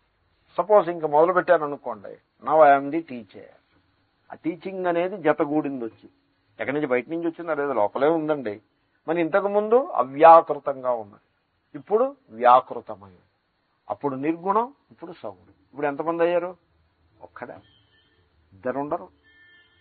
సగుణ బ్రహ్మ వేరు, నిర్గుణ బ్రహ్మ వేరు, ఇదో ప్రారంభం. అలా ఉండదు. అలా చెప్పేవాళ్ళు కూడా ఉన్నారు లోకంలో. ఎందుకంటే భేద బుద్ధి కదా. చెప్పాను కదా శివశంకర, నిన్న కథ చెప్పారు కదా. నిజంగా ఆయన నాతో ఏమన్నారంటే, శివరాత్రి కనుక అడిగారు ప్రశ్న, శివుడు శంకరు ఒకడే అనుకుంటున్నారా మీరు? అవునండి. ఆ పకల్ ముంద పాపం ప్రేమతో ఉన్నారు ఆయన, నన్ను తిట్టడం కోసం అనలేదు. ఈ అజ్ఞానాన్ని తొలగించి జ్ఞానాన్ని బోధించడం కోసం చెప్పారు అన్నమాట ఆయన. ఆ పకల్ ముంద శివుడు వేరు, శంకరుడు వేరు, ఈ మాత్రం సత్యం కూడా మీకు తెలీదా అన్నట్టుగా ఒక అత్యున్నత స్థాయి నుంచి ఆయన మాట్లాడారు. సో ఎనీవే, సో ఆ హిరణ్య గర్భుడు ఆయనే బ్రహ్మాజీ, ఆయన నుండియే జాయతే. ఇప్పుడు మొట్టమొదట మనం అక్కడ చూసాం, మొట్టమొదటి ఏమిటి? ప్రాణ మనః, యతస్మాత్ జాయతే ప్రాణ మనః. ఆ తర్వాత ఏం పుట్టింది? సర్వేంద్రియాణి చ కం వాయుర్జ్యోతిరాప పృథివీ విశ్వస్య ధారిణి, అంటే పంచభూతములు పుట్టాయి. సో ఇది ఎలాగంటే, మీరు నిద్రలో మీ యొక్క ఈ పూర్ణ సగుణ రూపం ఏమీ లేదు, కానీ నిర్గుణ రూపంలో విలీనమై ఉన్నది. నిద్రలో మీరు నిర్గుణలే కదండి. నిద్రలో ఉన్నారా లేరా? మీరు ఉన్నారు. నిద్రపోయింది మీరే కదా. ఆ మాత్రం సత్యం చిన్నపిల్లలకు కూడా తెలుస్తుంది. సో మీరే నిద్రపోయారు. కానీ మరి నిద్రలో మీరు ఆ అహంకారము ఇలాంటివి ఏం లేవు, నిర్గుణ. తెలివి వచ్చింది. ఇప్పుడు తెలివి వచ్చినప్పుడు మొట్టమొదట తెలివి, దాని పేరే తెలివి వచ్చింది అని. మొట్టమొదటి తెలివే వస్తుంది, తెలివి, ఆ అలర్ట్నెస్సే వస్తుంది. ఆ తెలివిలోంచి అహం అనే వృత్తి పుడుతుంది, నేను అనే వృత్తి పుడుతుంది. ఆ నేను నుంచి తర్వాత ఈ దేహ భావన పుడుతుంది. నేను, ఈ దేహము, ఈ ఇల్లు వాకిలి, ఇవన్నీ తర్వాత పుడతాయి. కాబట్టి ఆ క్రమంలో సో మొట్టమొదట ప్రాణ మనః, ఆ తర్వాత ఇంద్రియములు పంచభూతములు, ఇది వరుస. ఇప్పుడు నిద్రలో మీరు దేహి అని అనడానికి వీల్లేదు, నిర్గుణ అనే చెప్పాల్సి ఉంటుంది. తెలివి వచ్చినప్పుడు కేవలము మీరు తెలివియే స్వరూపముగా కలిగి ఉన్నారు కాబట్టి తెలివి అనే మిమ్మల్ని వర్ణించాలి, దేహి అని అప్పుడు కూడా అనకూడదు. ఆ తర్వాత అహంవృత్తి పుట్టి, ఆ అహంవృత్తి దేహంతో తాదాత్మ్యాన్ని చెందాక మిమ్మల్ని దేహి, స్థూల దేహము కలవాడు అని అనాల్సి ఉంటుంది. అదే కదండి వరస. అలాగే ఇక్కడ కూడా ఇది వ్యష్టి, సమష్టి కూడా సేమ్. సో సమష్టిలో కూడా ఆ పరబ్రహ్మ నుండి ప్రాణ, మనః, హిరణ్య గర్భుడు పుట్టి, ఆ హిరణ్య గర్భుని నుండి సూక్ష్మతత్వం అది, దాని నుండి ఈ పంచభూతాత్మకమైన జగత్తు పుట్టింది. ఇది అండము అని అంటారు. ఈ పాంచభౌతిక జగత్తుకే అండము అంటే it is contained, it is finite, it is not open, it is finite. అండ శబ్దానికి అర్థం అది. ఇప్పుడు ఈ బ్రహ్మాండము, ఈ అండంలో పంచభూతాలు ఉన్నాయి కదా స్థూలంగాను, ఆకాశాన్ని మొదలుపెట్టి పృథివీ వరకు కూడా. ఈ స్థూల జగత్ ఏదైతే కలదో ఇది కూడా ఆ పరమేశ్వరుని యొక్క శరీరమే. నేను ఈ దేహము అని అనుకున్నప్పుడు కూడా ఆ దేహము నేనులోనే అంతర్గతంగానే ఉంటుంది. అది స్థూలం కాబట్టి నాకంటే భిన్నంగా ఏమి ఉండదు, నాలో కలిసే ఉంటుంది. ఈ యూనివర్సల్ పవర్ అండ్ ఇంటెలిజెన్స్, మీరు సూక్ష్మతత్వం అది, దాన్ని చూస్తే హిరణ్య గర్భ అని పేరు. ఎందుకంటే హిరణ్య శబ్దానికి తేజస్సు అని అర్థం. తేజస్సు అంటే రెండింటికి తేజస్సు అనే పేరు. అలా కాకుండా స్థూల ఆస్పెక్ట్ చూశారనుకోండి మీరు, అప్పుడు పేరు మారిపోతుంది విరాట్. ఎప్పుడు కూడా స్థూలం సూక్ష్మంలో ఉంటుంది. ఇప్పుడు వరుస ఏమిటి? అక్షర పరబ్రహ్మ, హిరణ్య గర్భ, విరాట్. శంకరులు అంటారు, మిమ్మల్ని అక్షర పరబ్రహ్మ దగ్గర దివ్యోహ్యమూర్త పురుష బోధిస్తుంటే తత్వము ఏకము కేవలము అని మీకు అర్థమవుతూ ఉంటుంది. ఎప్పుడైతే హిరణ్య గర్భ అని అన్నానో మీరు కనుక కాషస్గా లేకపోతే ఇప్పుడు రెండు ఉన్నాయని తేలింది. ఒకటి నిర్గుణం, ఇంకొకటి సగుణం. అప్పుడే అంచేతనే అయ్యా రెండు కాదు అది ఒకటే అని చెప్పాల్సి వచ్చింది. ఇప్పుడు ఇంకొక స్టెప్ కూడా ముందుకు వెళ్ళారనుకోండి, విరాట్ అని అన్నారు. ఇప్పుడు ఈ భేద బుద్ధి బాగా బలపడిపోతుంది. ఎందుకంటే పేర్లు పెరిగిపోతున్నాయి, స్టెప్స్ ఎక్కువైపోతున్నాయి. తత్వాంతరితత్వేన లక్ష్యమాణే.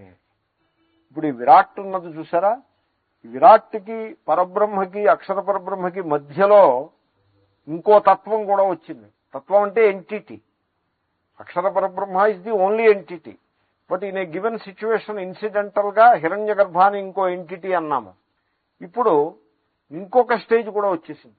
బంగారము నెక్లెస్ ఉన్నటువంటి కొక్కెము అని ఇంకో స్టేజ్ కూడా వచ్చింది. నేనేదో దృష్టాంతం చెప్పాను.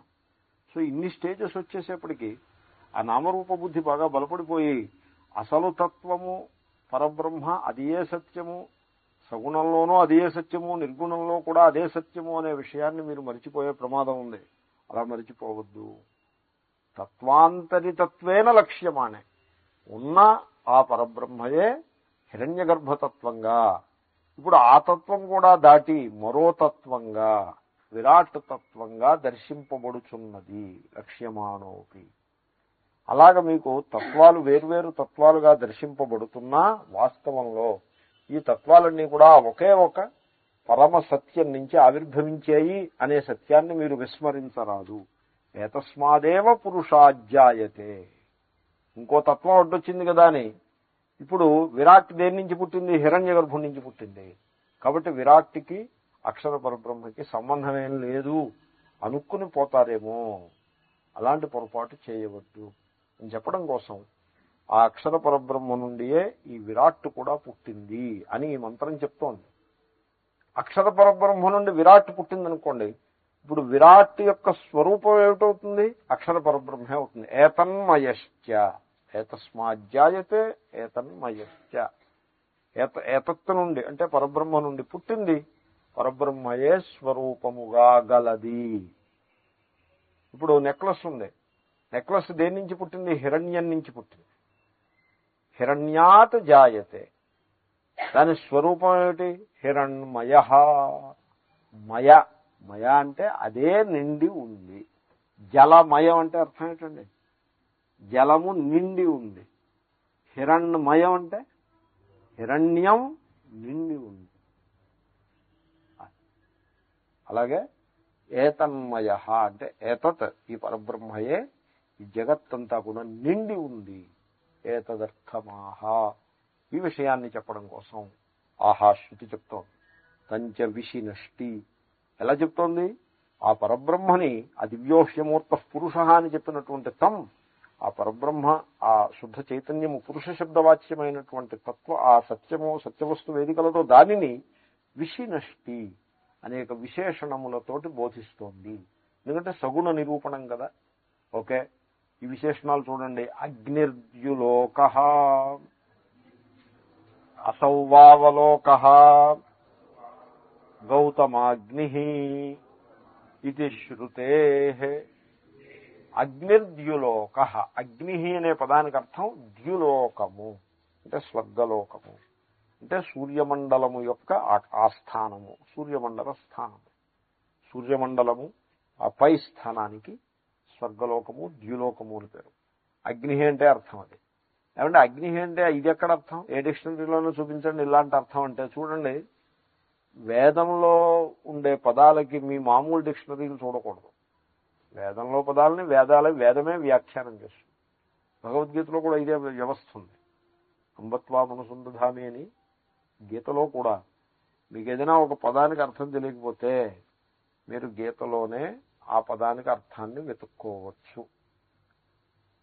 యుక్త అంటే అర్థం ఏంటి? డెఫినేషన్ ఉంది. యుక్త అంటే స్థితప్రజ్ఞ అంటే అర్థం ఏంటి? అక్కడే ఉంటుంది డెఫినేషన్. సమహ అంటే అర్థం ఏంటి? యోగ అంటే అర్థం ఏంటి? దుఃఖ సంయోగ వియోగో యోగ సంజ్ఞిత. దుఃఖ సంయోగము యొక్క వియోగమునికే యోగమని పేరు. సత్ అంటే అర్థం ఏంటి? అసత్ అంటే అర్థం ఏంటి? ఇవన్నీ అక్కడే ఉంటాయి. అలాగే ఇక్కడ కూడా అగ్ని అంటే అర్థం ఏమిటి అంటే అసౌవావలోక గౌతమాగ్ని. అది గౌతమాగ్ని కాదు, హే గౌతమా అగ్ని అని అర్థం, సంబోధన. హే గౌతమా, గౌతమాగ్ని కాదు. క్షేత్రజ్ఞం చాపి మాం విద్ధి అంటే చాపి అనేది ఒకటేదో ఉందనుకునే అలా కాదు. అది అక్కడ చా అపి అని. అలాగే ఇక్కడ గౌతమాగ్ని ఏమీ లేదు. హే గౌతమా అంటే ఓ గౌతమా. ఆయన ఆ శిష్యుడు గౌతముడు. ఛాందోగ్యంలో వాక్యం. ఛాందోగ్యంలో పంచాగ్ని విద్య అని ఒకటి ఉంది. సాధారణంగా చాలా మంది చదవరు దాన్ని. ఎందుకంటే ఇవన్నీ లోతుల్లోకి పోయి చదివి ఓపిక ఎవడుకుంది, చదివి వాళ్ళు ఎవరో చదువుతారు. సో ఆ పంచాగ్ని విద్యలో గౌతముడు అనే శిష్యునికి గురువు గారు బోధిస్తారు. హే గౌతమ, అగ్ని అంటే అర్థం ఏంటో తెలుసిన? అసౌవావలోక. అసౌ, అయం అంటే ఇది, అసౌ అంటే ఇది, ఇదంటే పైకి చూపించేది. అసౌవావలోక, అసౌలోక, ఆ సూర్యమండలము యొక్క లోకం ఏదైతే కలదో అది వావ అగ్ని. నిశ్చయంగా, వావ అంటే ఎస్, డెఫినెట్లీ, ఇండీడ్, అగ్ని, అది అగ్ని అనే అగ్ని శబ్దానికి ఆ అర్థాన్ని చెప్పారు ఆ ప్రకరణంలో. ఇక్కడ ఆ అర్థం వస్తుంది. ఇది శృతే మూర్ధాయస్య ఉత్తమాంగం శిరః. సో యస్య పరబ్రహ్మణ, ఏ పరబ్రహ్మకైతే ఆ ద్యులోకము, సూర్యలోకము అంటే సూర్యుడు సంచరించే స్థానము, అది దాన్నే గెలాక్టికల్ స్పేస్ అంటారు. అది మూర్ధ. మూర్ధ అంటే ఉత్తమ అంగము. ఉత్తమ అంటే అన్నిటికంటే ఎత్తైన స్థానంలో ఉన్నటువంటి అంగము, అవయవం. ఏమిటది? శిరః. మూర్ధ అనేదానికి వర్డ్ టు వర్డ్ మీనింగ్ ఉత్తమాంగం. ఫైనల్ కంక్లూషన్ శిరః, శిరస్సు. సో ఆ పరమేశ్వరుని యొక్క శిరస్సు ఏమిటంటే అదే ఆ సూర్యుడు సంచారం చేసేటువంటి లోకమే, ఆ స్పేసే, అదే పరమేశ్వరుని యొక్క శిరస్సు. ఇది విశ్వరూపం. విశ్వరూపం యొక్క దర్శనం ఇలా ఉంటుంది. కాబట్టి విశ్వరూపాన్ని అర్జునుడే అక్కర్లేదు, మీరు చూడొచ్చు, చూడాలి వాస్తవంలో. తర్వాత చక్షుషి చంద్రశ్చ సూర్యశ్చేతి చంద్రసూర్యౌ యస్యేతి సర్వత్రానుషా కర్తవ్యః. ఇప్పుడు ప్రతి వాక్యంలోనూ యస్య అని తెచ్చుకోవాలి. ఎవనికైతే. ఈ యస్య ఎక్కడి నుంచి వచ్చింది అంటే విశ్వమస్య అని ఉంది. అస్య అంటే వీనికి. అస్య ఉంది గనక యస్య మనం తెచ్చుకోవాలి. తత్తుంటే యత్ తెచ్చుకోవాలి. అలాగే అస్య ఉంటే యస్య. యస్య తెచ్చుకున్న తర్వాత ప్రతి వాక్యానికి యస్యాన్ని అప్లై చేసుకుంటూ ఉండాలి. యస్య అగ్నిః మూర్ధ యస్య చక్షుషీ చంద్రసూర్యౌ యస్య దిశ శ్రోత్రే యస్య యస్య అస్య అని ఆఖరిని మళ్ళీ అస్య. ఇది సింటాక్స్. అనుషంగః కర్తవ్యః. సర్వత్రా అంటే అన్ని వాక్యాల్లోనూ మీరు సింటాక్స్ ని ఈ రకంగా సర్దుబాటు చేసుకోండి. సింటాక్స్ విడిచిపెట్టేయకూడదు. మోడర్న్ పోయిటరీలో లాగా వాక్యం ఉండదు, కర్త ఉండదు, క్రియ ఉండదు, కర్మ ఉండదు. దాన్ని వాక్యం కింద మనం ఏదో భావం చేసుకోవడం అలాగే ఎక్కడ కుదురుతుంది? ఆ మంత్రాల్లో అలా కుదరదు. సిస్టమేటిక్ గా ఉంటుంది శాస్త్రం. ఇది it is suppose to give knowledge to the people. So సర్వత్రా ప్రతి చోట కూడా యస్య అనే పదాన్ని మీరు అదే అధ్యాహారము అంటారు. అక్కడ ఉండే అస్య అనే పదము యొక్క అర్థాన్ని బట్టి వచ్చింది. అది ఆ వచ్చిన దాన్ని ఇలా ఇలా ఇలా అన్వయం చేసుకోవాలి సుమా అని అంటున్నారు ఆయన. చంద్రసూర్యౌ యస్య. సో చంద్రుడు సూర్యుడు. చంద్రసూర్యం అంటే ద్వంద్వ సమాసం. ఈ చంద్రసూర్యులు ఏమిటి? ఆ పరబ్రహ్మకి చక్షుషి, కన్నులు. ఎందుకంటే కన్ను ఏం చేస్తుందంటే ప్రకాశింపజేస్తుంది. చూడడం అంటే ప్రకాశింపజేయడం అండి. ఇప్పుడు ఇది కనపడుతోంది, ఇది ఘటము అని కనపడుతోంది, ఘట జ్ఞానం కలిగింది. ఘటం కనపడిందంటే నేత్రంలో జ్యోతి ఉండాలి. నేత్ర జ్యోతి ఉంటేనే ఘట దర్శనం అవుతుంది. ఇప్పుడు నేత్ర జ్యోతి మూసేశారనుకోండి, ఘటం కనపడదు. ఇప్పుడు ఇలా తెరిచేపటికి నేత్ర జ్యోతి ఆ ఘటాన్ని ప్రకాశింపజేసింది. అదేవిధంగా సూర్యుడు చంద్రుడు జగత్తును ప్రకాశింపజేస్తున్నారు కాబట్టి ఆ లక్షణాన్ని బట్టి సూర్యచంద్రులను కన్నులుగా వర్ణించారు.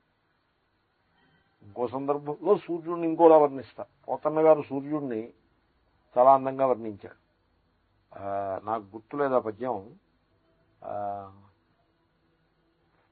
సూర్యుడు మొట్టమొదట శిరోరత్నమై, వామనుడు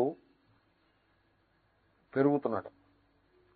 ఇంతింతై వటుడింతయ్యై అలా పెరిగిపోతున్నాడు. పెరిగిపోతుంటే ఎంతవరకు పెరిగాడంటే ఆయనకి ఆ సూర్యుడు చూడామణిలాగా ప్రకాశించాడు. సూర్యుడు శిరోరత్నమై ఒప్పాడే, ఇక్కడ పెట్టుకున్న రత్నమా అన్నట్టుగా కనపడ్డాడు. ఆ తర్వాత ఇంకా పెరుగుతున్నాడు. పెరుగుతుంటే ఆ సూర్యుడు బొట్టు, తెల్లని బొట్టులా కనపడుతుంది. అంటే ఇంకా పెరుగుతున్నాడు ఆయన. ఇంకొంచెం పెరిగితే ముక్కుకు పెట్టుకున్న ఒక మణిలా భాషించాడు. ఇంకా పెరిగితే మెడలో పెట్టుకున్న మణిలా భాషించాడు. ఇంకా పెరిగితే మొలనూలు అని వడ్డాణం ఉంటుంది, ఆ వడ్డాణానికి పెట్టుకున్నటువంటి ఒక మణిలా భాషించాడు. ఇంకా పెరిగినప్పుడు నూపురములు అంటే కాలి అందెలకి పెట్టుకున్న మణిలా భాషించాడు. ఇంకా పెరిగిపోతే పదపీఠమై భాషించండి. కాళ్ళు పెట్టుకునే ఒక తెల్లటి, పూర్వం వాళ్ళు కాళ్ళు పెట్టుకుని కూడా నగిషి చేసిన దంతపు చెక్కతో చేసింది, దంతంతో చేసింది ఏదైనా పెట్టుకున్నారనుకోండి చిన్న అలాంటిది కాలు పెట్టుకునేటువంటి ఒక ఒక చిన్న స్టూల్ లాగా భాషించారు అని వర్ణించారు. ఈ వర్ణన వ్యాస భాగవతంలో లేదు. ఇది సహజ పండిత మన బొమ్మిరి పోతన్న గారి వర్ణన, వ్యాసంలో లేదు. చాలా గొప్ప శ్లోకం. సో అక్కడ సూర్యుడిని అలా సందర్భాన్ని బట్టి రకరకాలుగా వర్ణించారు. ఇక్కడ మటుకు చంద్ర సూర్యులు కళ్ళు అని. ఇక్కడ లక్షణం ఏంటంటే ప్రకాశింపజేయుట అనే లక్షణం. చంద్ర సూర్యౌ. ఓకే, ఈ యస్య ఎక్కడి నుంచి వచ్చింది అనేసరికి ఆయన మీరు అనుకోవచ్చు ఎందుకంటే ముందుకు వెళ్ళండి అని. కానీ మరి భాష్యకారులు he has to connect everything, he has to do it his way. అస్యేత్యస్య పదస్య వక్ష్యమాణస్య యస్యేతి విపరిణామం కృత్వా దిశశ్రోత్రే యస్య. యస్య ఎక్కడి నుంచి వచ్చిందంటే అస్యేతి పదస్య, అస్య అనే పదం ఉంది. ఎక్కడుంది? వక్ష్యమాణస్య, వస్తోంది, ముందు వస్తోంది. వాయుప్రాణో హృదయం విశ్వమస్య అక్కడుంది. సో చెప్పబడబోయే ఆ అస్య అనే పదాన్ని దాన్ని బట్టి దాన్ని మార్చుకోవాలి మీరు. వీనికి, అస్య అంటే వీనికి, వేనికి, యస్య యవనికైతే చంద్రసూర్యులు కన్నులో వీనికి అలాగా ఆ యస్య వచ్చింది, ఆ అస్యాయే మారి యస్య అయింది. ఆ యస్యాన్ని ఇలాగ ప్రతి చోట మనం పెడుతున్నాము. ఉదాహరణకి దిశ శ్రోత్రే యస్య, ఎవనికైతే దిక్కులే చెవులో. చెవులంటే చెవి అంటే ఈ చెగోడికి చెవి అని పేరు కాదు. ఈ మధ్యనుండే కర్ణశష్కుల్యవచ్ఛిన్న ఆకాశానికి చెవి అని పేరు. అలా చెప్తారు శాస్త్రంలో. కర్ణశష్కులి, శష్కులి అంటే సంస్కృతంలో చెగోడి. సో శష్కులి నుంచే చెగోడి వచ్చింది. ఎప్పుడైనా తెలుగులో ప్రకృతి వికృతి చదివారా మీరు చిన్నప్పుడు? తెలుగులో దాంట్లో ప్రకృతి శష్కులి, వికృతి చెగోడి. ఇంకో ప్రకృతి వికృతి అడుగుతా చెప్పండి మీరు. దేవుడు ప్రకృతి, వికృతి ఏమిటో చెప్పండి. 2 మార్కులు. దెయ్యము వికృతి, దేవుడు దెయ్యము. సో శష్కులి చేగోడి. సో కర్ణశష్కులి అవచ్ఛిన్న ఆకాశం. ఈ కర్ణశష్కులి చేతన ట్రాప్ చేయబడిన, ఎన్వలప్ చేయబడి, ట్రాప్ ఏం కాదు, ఎన్వలప్ చేయబడిన ఆకాశానికి, స్పేస్ కి చెవి అని పేరు. కాబట్టి చెవి అంటే స్పేస్. దిశ అన్న స్పేసే. తూర్పు దిక్కు అంటే ఏమిటండి? స్పేస్ అండి. పశ్చిమ దిక్కు అంటే ఏమిటి? స్పేస్. స్పేస్ ఎన్నండి? 1 4? ఒక్కటేనండి. ఒకే స్పేస్ లో 4 అన్నాడు ఒకడు, 4 కాదు 8 అని ఇంకొకడు అన్నాడు, మధ్యలో మూల వేసుకుని. అదే మీరు దిక్సూచి నావలలో ఉపయోగించే, షిప్స్ లో ఉపయోగించే దిక్సూచిలో 32 ఉంటాయి. ఆ 8ని 16 చేసి 16ని 32 చేశాడు. 32 64 కూడా చేయొచ్చు, ఏముంది. కాబట్టి ఈ దిగ్విభాగం అనేది అది మనం స్పేస్ ని మన సౌకర్యాన్ని బట్టి చేసుకున్నటువంటి విభాగం. ఆ విభాగము యథార్థమా కల్పితమా? కల్పితము. ఇప్పుడు చెప్పండి, వాస్తుశాస్త్రం పరవిద్య అపరవిద్య? It is like that. దిగ్విభాగం లేనివాడికి అన్ని దిక్కులు ఒకే ఈశ్వరుని యొక్క స్వరూపము, ఆకాశమంతా ఒక్కటే అనేవాడికి వాస్తు ఏమిటండి? వాడు వాస్తుకి అతీతంగా పోతాడు. సో ఎనీవే, దిశ శ్రోత్రే ఈశ్వరుని యొక్క చెవులు. ఈ దిక్కులన్నీ కూడా ఆయన యొక్క చెవులు. కాబట్టి ఏది పవిత్రం, ఏది అపవిత్రం? మీరు జగత్తు నామరూపాత్మకంగా చూస్తే అంతా అపవిత్రమే, ఎందుకంటే నామరూపాలు మిథ్య కనుక. అదే ఆ మూలతత్వంగా చూసినట్లయితే అంతా పవిత్రమే, దీంట్లో అపవిత్రమేం లేదు. రుద్రుడు శ్మశానంలో ఉంటాడంటే అర్థం అదే. ఎక్కడో చోటు లేకుండా శ్మశానంలో ఉన్నాడంటే అర్థం చేతగాని వాడిని కాదు. శ్మశానం మీరు అపవిత్రమని అమంగళమని అనుకుంటారు, అలాగేం కాదు. అక్కడకు అది కూడా ఈశ్వరుడే అనే అభిప్రాయం. దేవాలయంలోనే ఈశ్వరుడు ఉన్నాడు అనుకోకయా, శ్మశానంలో కూడా ఈశ్వరుడే ఉన్నాడు. అంటే ఓ మహాత్ముడు అన్నాడు, మా దేవుడు దేవాలయంలో ఉంటాడు, మీ దేవుడు దిక్కుమాలిన దేవుడు కనుక శ్మశానంలో ఉన్నాడని ఇంకొక ఆయన ఉంటారు. This is all imagination, that is all not right. So this is శ్రోత్రే. ఆ పరమేశ్వరుని యొక్క శ్రోత్రములే దిక్కులన్నీ కూడా. అంతా విరాట్ స్వరూపం, అంతా ఈశ్వరుడే. మీరు ఇటు వెళ్ళినా ఈశ్వరుడే, అటు వెళ్ళినా ఈశ్వరుడే, ముందుకు వెళ్ళినా ఈశ్వరుడే, వెనక్కి వెళ్ళినా ఈశ్వరుడే, అంతా ఈశ్వరుడు. ఈశ్వరుడు తప్ప అసలు వేరే అభిప్రాయం లేదు. నేను పెన్సిల్వేనియాలో ఉన్నప్పుడు ఎవరో అన్నారు, స్వామీజీ హృషికేశ్లో ఉంటే గంగా దర్శనం అది అవుతూ ఉంటుంది, మహాపుణ్యం, ఇక్కడే ఉందండి అని ఏదో అన్నారు. అంటే నేను నా వల్ల ఎప్పుడు అనుకోకండి, తప్పది. ఈ భోగాలన్నీ అనుభవిస్తూ ఇక్కడే ఉందనుకుంటూ ఉన్నాం, అది సరికాదు. ఋషికేశ్ వెళ్ళినప్పుడు ఆ శోభ వేరే, దాన్ని మీరు మహిమాన్వితంగా చెప్పండి, కానీ దీన్ని తక్కువ చేయొచ్చు. అంటే మరి అలా అయితే గంగ ఎక్కడే ఉంది? గంగ లేకపోవడం ఏంటండి? డెలవేరే గంగ. డెలవేర్ అని ఒక రివర్ ఉంది అక్కడ, అదే Ganga. Delaware river is an important river. ఆ రివర్ యొక్క హిస్టరీ చదివితే ఆశ్చర్యం కలుగుతుంది, చాలా గొప్ప రివర్ అది. అదే గంగ, దాన్నే గంగగా భావన చేయాలి. నేను ఈజిప్ట్ వెళ్ళా, ఆ నైల్ ఎలా ఉంటుందో చెప్పమంటారా? నైల్ రివర్ ఇలా ప్రవహిస్తూ ఉంటుంది, ఇటువైపు 1/2 మైలు, ఇటువైపు 1/2 మైలు పచ్చగా ఉంటుంది. పంటలతో ఎంత అద్భుతంగా పంటలు పండుతాయంటే, సమృద్ధంగా కూరలు, పళ్ళు, బియ్యం, వరి, గోధుమ అన్ని సమృద్ధిగా పండుతాయి. ఇటు 1/2 మైలు, ఇటు 1/2 మైలు. ఈ 1/2 మైలు దాటి మీరు అడుగు వేస్తే ఇంకా ఎడారి ఆరంభం అవుతుంది. ఆ ఎడారిలో గడ్డి పరక కూడా మొలవదు. మామూలుగా ఎడారిలో గడ్డి ఉంటుంది, ఈ ఈజిప్ట్ ఎడారిలో నేను చూశాను, ఒక్క గడ్డి పరకు కూడా మొలవదు.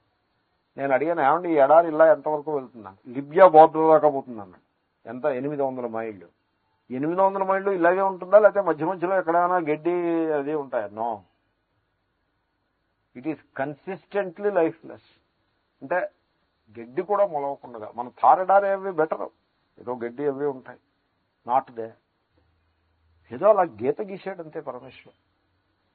ఈ గీత లోపలంతా స్వర్గం, గీత బయటంతా కూడా ఏమీ లేదు, ఎడారి. ఆ గీత ఏమిటో తెలుసునండి, ఆ నైలు నది. ఇప్పుడు చెప్పండి, నైలు నది పవిత్రమా కదా? మహాపవిత్రం. కాబట్టి అదే గంగ. ఈజిప్ట్లో ఉన్నప్పుడు నైలు నదియే గంగ. కాబట్టి అంతా పవిత్రమే. మీరు భావన చేయటంలో ఉంది. దిశ శ్రోత్రే, అన్ని దిక్కులు మంగళప్రదములే. సౌత్ మంచిది కాదు. Who told you? సౌత్ మంచిది కాకపోవడం ఏమిటి? నో, సౌత్ మృత్యువు. మనం ఇక్కడేం కట్టుకుని ఉండిపోతామా ఏమీ మృత్యువు కాకుండా? నాయముహంతి రహర్యతే. నువ్వు దేహాభిమానం ఉన్నది కదా, నీకు మృత్యువు తప్పనే తప్పదు. సౌత్ అయినా తప్పదు, ఈస్ట్ అయినా తప్పదు. దేహాభిమానం లేకపోతే నీకు ఇప్పుడే లేదు మృత్యువు, ఎప్పుడూ లేదు. నాయముహంతి నహన్యతే. అసలు సత్వాన్ని పట్టుకోవాలి. కానీ ఈ పై మెరుగులకి భ్రాంతి పడితే టైం అంతా వేస్ట్, ఎనర్జీ వేస్ట్ అవుతుంది. టైము ఎనర్జీ వేస్ట్ అవుతాయి. That is the point. ఎనర్జీని రాంగ్ డైరెక్షన్లో పెట్టారనుకోండి, సత్య వస్తువుని మిస్ అయిపోతాం. కాబట్టి ఇవన్నీ పెట్టుకోవడం కాదు. వాస్తు అంటే పరమేశ్వరుడే వాస్తు. వాస్తోష్పతే అని ఓ మంత్రం ఒకటి ఉంది. వాస్తోష్పతే షగ్మయా సగుం సదాతే సక్షీమహిరన్వయా గాతుమత్యా ఆవహ క్షేమ ఉతయోగో వరన్నో యూయం పాత స్వస్తిభిః సదానః అనే యజుర్వేదంలో. సో ఆవహ క్షేమ ఉత యోగ, మీ యోగక్షేమాలన్నీ కూడా ఆ వాస్తోష్పతి రూపంగా పరమేశ్వరుడే కనిపెట్టి ఉన్నాడు. కాబట్టి యూయం పాత, మిమ్మల్ని తప్పకుండా వాస్తోష్పతి రక్షిస్తాడు. స్వస్తిభిః సదానః, మనల్ని ఎప్పుడు మంగళకరములైనటువంటి ఆ ఘటనలతో పరమేశ్వరుడు రక్షిస్తాడు అని ఓ ప్రార్థన. అక్కడ వాస్తోష్పతి అంటే ఈ వాస్తు రూపంగా, సర్వ వాస్తు రూపంగా పరమేశ్వరుడే ఉన్నాడు. అంతే, అయిపోయింది. అక్కడితో మన వాస్తుశాస్త్రం అంతా కవర్ అయిపోయింది. అక్కడికి ఇంకేం మిగలలేదు. కాబట్టి దిశశ్రోత్రే, అన్ని దిక్కులు కూడా ఆ పరమేశ్వరుని యొక్క శ్రోత్రములే. తర్వాత వాగ్వివృతాః ఉద్ఘాటితాః ప్రసిద్ధా వేదాః యస్య. వాగ్వివృతాః, వాగింద్రియమును తెరిచితే వచ్చే శబ్దాలు. అంటే తెరిస్తే అంటే ఇప్పుడు వచ్చేస్తుందని అలా కాదు. ఉద్ఘాటితాః, చక్కగా వాగింద్రియాన్ని ఉపయోగించి మీరు పలికినట్లయితే. ఉద్ఘాటితం, ఉద్ఘాటన చేసాడు అంటూ ఉంటారు చూడండి. ఫలానా మంత్రి గారు ఉద్ఘాటన చేశారు, బాగా చెప్పారు అని అర్థం. సో ఆ రకంగా, ఎందుకంటే వేదమంత్రాలని బాగా నోరు విప్పి చెప్తారు. వేదమంత్రాలని గుణగుణగుణ అలా అనుకోరు. తనలో తాను చెప్పుకునేదాన్ని అది జపం అంటారు. అది ప్రవచనం అని, లేకపోతే మంత్రపఠనము అని అంటారు. మంత్రపఠనము అంటే ఒక్క పిసరు మధ్యమ స్వరంలోనే చెప్పాలి. దాన్ని ఉపాంశు అంటే బాగా మెల్లగా చెప్పకూడదు, అది పద్ధతి కాదు. అలాగే మరీ గట్టిగానూ చెప్పకూడదు. మధ్యమ స్వరంలో ఒక పద్ధతిలో చెప్తూ ఉండాలి. సో వాగ్వివృతాః ఉద్ఘాటితాః, పైకి ఉచ్చరింపబడినటువంటి శబ్దములు, పరమేశ్వరుని చేత ఉచ్చరింపబడిన శబ్దాలు ఏమిటి? ప్రసిద్ధ వేదాః, లోకంలో ప్రసిద్ధంగా ఉన్న వేదములే. పరమేశ్వరుడు ఎక్కడ ఉచ్చరించాడండి? ఈ మహర్షులు కదా ఉచ్చరిస్తా అంటే, మరదే సర్వభూతాంతరాత్మ అంటే ఆ మహర్షుల రూపంగా ఆయనే ఉచ్చరించాడు. అన్ని కాళ్ళు ఆయనవే, అన్ని చెవులు ఆయనవే, అన్ని కళ్ళు ఆయనవే అన్నంగా అన్ని ముఖములు కూడా ఆయనవే. సో వాగ్వివృతాశ్చ వేదాః. తర్వాత వాయుః ప్రాణో యస్య, ఈ అంతటా సంచరించే వాయువు ఉన్నాడే, ఈ వాయువే ఆయన యొక్క ఉచ్ఛ్వాస నిశ్వాసలు, ఆ పరమేశ్వరుని యొక్క ఉచ్ఛ్వాస నిశ్వాసలు. సో విభజ్య పంచధాత్మానం వాయుర్భూత్వా శరీరగః యశ్చేష్టయతి భూతాని తస్మై వాయువాత్మనే నమః అని భీష్మస్తుతిలో శాంతి పర్వంలో భీష్మస్తుతిలో ఈ విశ్వరూప స్థుతి అంతర్గతంగా ఉన్నది. తస్మై వాయువాత్మనే నమః. ఆ పరమేశ్వరుడు వాయువు రూపంగా ఉన్నాడు, ఆయనకు నమస్కారం. ఆయన ఆ వాయువు రూపంగా ఉండి ఏం చేస్తున్నాడు? ఆత్మానం పంచధా విభజ్య. ఆ వాయువు రూపంగా ఉన్న పరమేశ్వరుడే తనని తాను 5 రూపములుగా విడదీసుకుని, ఎందుకంటే వాయువు లోపల ప్రవేశించింది 5 ఛానల్స్గా అయిపోతుంది అంతే. కాలంలో నీళ్లు ప్రవేశిస్తే ఆ కాలంలో 5 బ్రాంచెస్ ఉన్నాయనుకోండి, 5లోకి ఈ నీరు పోతుంది. అదేవిధంగా వాయువు పంచధా ఆత్మానం విభజ్య, తనను తాను 5 రకాలుగా విడదీసుకుంటున్నాడు ఈ దేహంలో ప్రవేశించి. అంతటా ఉన్నాడు ఈ దేహంలో ప్రవేశించి. వాయుర్భూత్వా శరీరగః, వాయు శరీరగో భూత్వా. ఆ వాయువు శరీరము లోపల ప్రవేశించిన వాడై పంచధా విభజ్య, తన 5 రకాలుగా విడదీసుకుని భూతాని యహ చేష్టయతి, ఈ ప్రాణులను చేష్ట చేస్తున్నాడు, చేష్ట చేయిస్తున్నాడు. ఓ ఆ ప్రాణవాయువు యొక్క ప్రాణము, అపానము, వ్యానము, ఉదానము, సమానము అనే 5 రకముల వాయువు చేత ఈ దేహము యొక్క వివిధ చేష్టలు నడుస్తున్నాయి. సో నడుస్తుంటే ఎవరు నడుస్తున్నారండి? వాయు గచ్చతి, ఆ ప్రాణశక్తే నడుస్తోంది. చేతులతో బరువులు ఎత్తుతుంటే ఆ ప్రాణశక్తే బరువులు ఎత్తుతోంది. మాట్లాడుతుంటే ప్రాణశక్తే మాట్లాడుతోంది. సర్వము ప్రాణశక్తే చేస్తోంది ఈ దేహంలో. మరైతే నేను ఈ జీవుడు ఎవరు? మిథ్యాబింబము. వర్చువల్ ఇమేజ్ అని ఎప్పుడైనా చదివారా? మిథ్యా ప్రతిబింబము. ఆ వాయువు లోపల ప్రవేశించి ఇన్ని పనులు చేస్తుంటే ఆ వాయువు నేను చేస్తున్నా అని చెప్పదు. వీడి అడ్వాంటేజ్ అది. నేనే చేస్తున్నానని వీడు చెప్పేస్తాడు. వీడు జీవుడు. దేవాలయంలో పూజారి అన్నట్టుగా దేవుడికి ఇవాళ అప్పాలు కావాలంటాడు. దేవుడికి కావాలి అప్పాలంటే దేవుడికి కావాలా? మనకి కావాలి. జీవుడికి కావాలి అప్పాలు, దేవుడికి ఏమీ అక్కర్లేదు.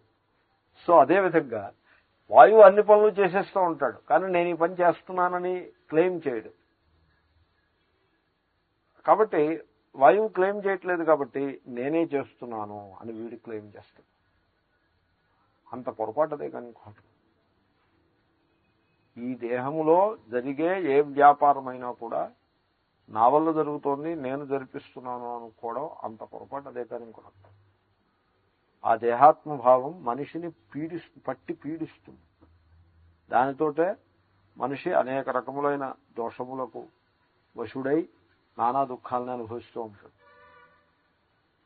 అంతా పరమేశ్వరుడే, సర్వ జగత్తు ఈశ్వరుడే. ఈ శరీరం లోపల ఉన్నటువంటి సమస్త చేష్టలు ఆ ఈశ్వరుని యొక్క శక్తియే అని దర్శించిన వాడు ఎప్పుడు మహాత్ముడే.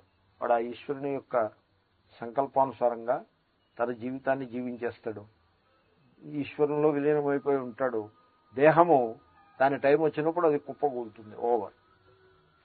దాంట్లో చెడిపోయి దేహం వెళ్ళి తన యొక్క ప్రకృతిలో కలిసిపోతుంది. ప్రకృతి నుంచి పుట్టింది, ప్రకృతిలో విలీనమైపోతుంది, ఓవర్. ఈ వాయువు వెళ్ళి పరమవాయువులో విలీనమైపోతుంది. That's all. దీన్నే జీవుడు ఈశ్వరులో ఐక్యం అవడం అంటే అదే. సో తస్మై వాయువాత్మనే నమః. వాయు రూపంగా ఆ పరమేశ్వరుడే ఉన్నాడు. సో వాయు ప్రాణో యస్య. తర్వాత హృదయమంతఃకరణం విశ్వం సమస్తం జగత్ అస్య యస్యేత్యేతత్. అక్కడికి ఆ యస్య అస్య అక్కడికి కుదిరింది. సో యస్య ఏ పరమేశ్వరునికైతే హృదయము విశ్వం. విశ్వం అంటే సమస్తం జగత్. ఈ సమస్త ప్రాణికోటి కూడా, ప్రాణి జగత్ గచ్చతి ఇది జగత్, ఈ సమస్త ప్రాణికోటి కూడా ఆ పరమేశ్వరుని యొక్క హృదయము. ఇప్పుడు ఒక ప్రాణిని పట్టుకుని నేను అని చెప్పమంటే ఎలా చెప్తాడు? నేను అంటాడు. హృదయస్థానంలో చూపిస్తాడు కదా. నేను అన్నది హృదయస్థానంలో ఉంది. పరమేశ్వరుని యొక్క హృదయస్థానంలో ఏమున్నది అంటే సమస్త ప్రాణికోటి ఉన్నది. అస్య ఉందిగా ఇక్కడ, అస్య హృదయం విశ్వం. సో యస్య హృదయం విశ్వం అస్య, ఆ అస్య నుంచి అయస్య వచ్చింది అని ఆ విధంగా చెప్పారు. సో ఇకపోతే పద్భ్యాం పృథివీ అని ఉంది. అది చూడండి. సర్వం హి అంతఃకరణ వికారమేవ జగత్